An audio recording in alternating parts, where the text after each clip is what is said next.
Hi, my name is Alicia. In this experiment, I'm going to determine if an ice cube will melt faster in salt water or in fresh water. I predict that the salt water will melt faster than the fresh water.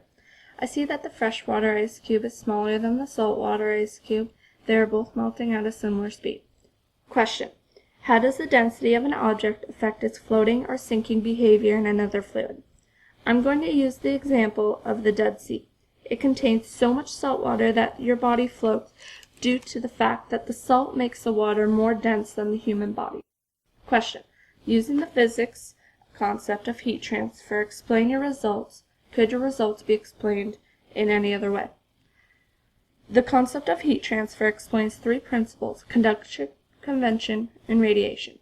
Throughout this experiment, I have observed that the conduction is the primary heat transfer in this type of experiment. Conduction is the transfer of heat from one molecule to another through a substance. In my experiment, ice cubes or solid water molecules were being in a direct contact with fresh and salt water molecules in a liquid state. This is an example of conduction. As the ice is melting, heat energy is being transferred from the water. As the ice melts, it is trying to gain temperature equilibrium with water molecules.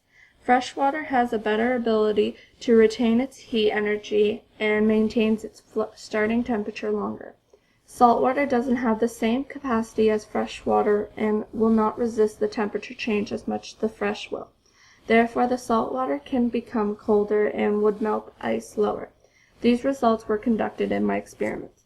I used everything the same except one was salt water and the other was fresh. I had the same water temperature out of the fridge, same size ice cube, same size cup. If you change any of these variables, it could affect the results.